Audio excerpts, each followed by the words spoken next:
കേരളത്തിലെ CPM BJPയുടെ account തുറപ്പിക്കുക എന്ന വാശിയോടെ പ്രവർത്തിക്കുകയാണ്.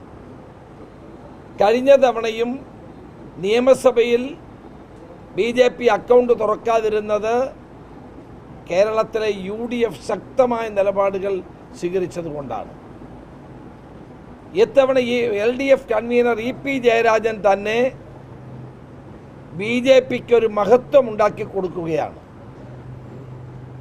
CPM LDFും BJPയും തമ്മിലാണ് മത്സരമെന്ന് പറഞ്ഞിട്ട് അത് തള്ളിപ്പറയാൻ മുഖ്യമന്ത്രിയോ പാർട്ടി സെക്രട്ടറിയോ തയ്യാറായിട്ടില്ല.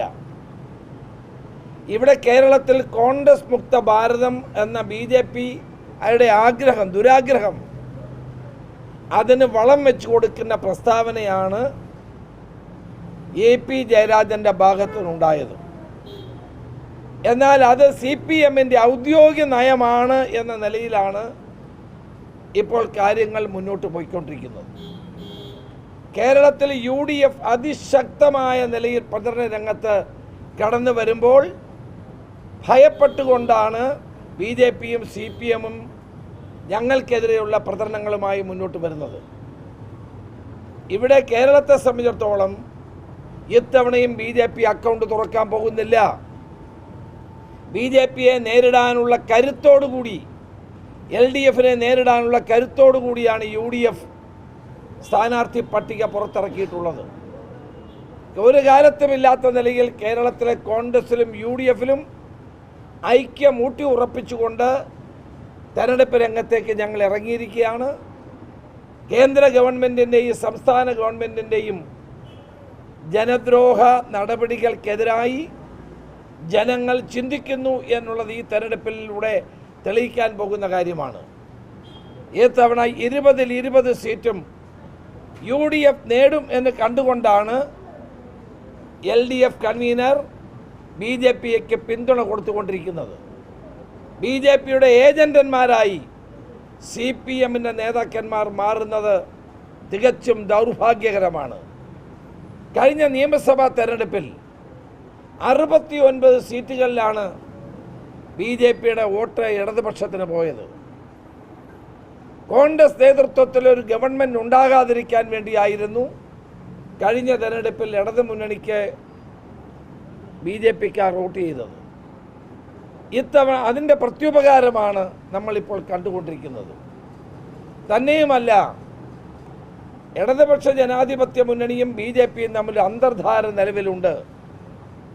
ലാവ്ലിൻ കേസ് ഉൾപ്പെടെയുള്ള കാര്യങ്ങളിൽ അത് വളരെ വ്യക്തമാകുന്ന കാര്യമാണ്. ഈ തെരഞ്ഞെടുപ്പിൽ ഞങ്ങൾ അതിശക്തമായി പോരാടുന്നത് കേരളത്തിൽ BJP അക്കൗണ്ട് തുറക്കാൻ പാടില്ല എന്ന നിർബന്ധ ബുദ്ധിയോടെയാണ്. അതുമാത്രമല്ല, കേരളത്തിലെ ഇടതുപക്ഷ ജനാധിപത്യ മുന്നണി ഗവൺമെൻറ്റിനെ ജനദ്രോഹ നടപടികൾ തുറന്നു കാട്ടാൻ വേണ്ടി കൂടിയാണ്. നരേന്ദ്രമോദിയെ താഴെ ഇറക്കുക എന്നുള്ള ലക്ഷ്യത്തോടെയാണ് ഞങ്ങൾ പ്രവർത്തിക്കുന്നത്. കേരളത്തിലെ ഗവൺമെൻറ് ആളുകൾക്ക് ഇന്ന് പെൻഷൻ കൊടുക്കുന്നില്ല, ശമ്പളം കൊടുക്കുന്നില്ല, 52 ലക്ഷം ആളുകൾക്ക് ക്ഷേമ പെൻഷൻ കൊടുക്കുന്നില്ല. ഈ ഗവൺമെൻറ് പരിപൂർണമായും നിശ്ചലാവസ്ഥയിലെത്തിയിരിക്കുകയാണ്. സർക്കാരിൻ്റെ പ്രവർത്തനം നിലച്ചിരിക്കുകയാണ്. ട്രഷറി പൂട്ടിയിരിക്കുന്നു.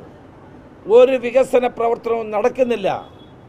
ഇതുപോലെ നിശ്ചലമായ ഒരു ഗവൺമെൻറ്റിനെ കേരളത്തിൻ്റെ ചരിത്രത്തിൽ നമുക്ക് കാണാൻ കഴിയില്ല ഇതുവരെ പരിശോധിച്ചാൽ. അതുകൊണ്ട് കേരളത്തിലെ ഗവൺമെൻറ്റിനെതിരായും നരേന്ദ്രമോദിയെ താഴെ ഇറക്കാനും വേണ്ടി ജനങ്ങൾ മതേതര ജനാധിപത്യ മുന്നണിയായ UDF വോട്ട് ചെയ്യുമെന്നുള്ള കാര്യത്തിൽ സംശയമില്ല. അതിൽ വിരളി പൂണ്ടാണ് ഞങ്ങളും BJPയും തമ്മിലാണ് മത്സരമെന്ന് LDF കൺവീനർ പറയുന്നത്. അതുകൊണ്ട് ഞങ്ങളുടെ സ്ഥാനാർത്ഥി പട്ടിക കൂടി പുറത്തു വന്ന സാഹചര്യത്തിൽ വളരെ അനുകൂലമായ രാഷ്ട്രീയ സാഹചര്യമാണ് UDFന് ഉരുത്തിരിഞ്ഞ് വന്നിരിക്കുന്നത്. അത് കണ്ട് ഭയപ്പെട്ടാണ് BJPയും CPIയും ഇത്തരം പ്രചാരവേലകളിൽ ഏർപ്പെട്ടിരിക്കുന്നത്.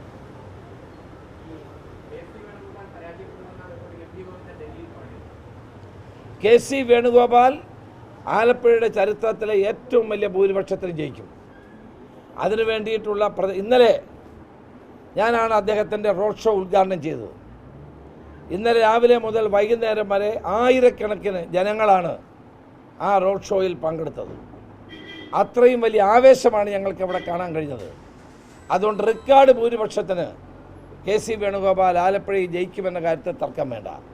അങ്ങനെ എം.വി. ഗോവിന്ദൻ മനപ്പായസം ഉണ്ണേണ്ട ഒരു കാരണവശാലും കഴിഞ്ഞ തവണ ഞങ്ങൾക്ക് നഷ്ടപ്പെട്ട സീറ്റ് പിടിച്ചെടുക്കാനാണ് കെ.സി. വേണുഗോപാലിനെ അവിടെ സ്ഥാനാർത്ഥിയാക്കിയത്.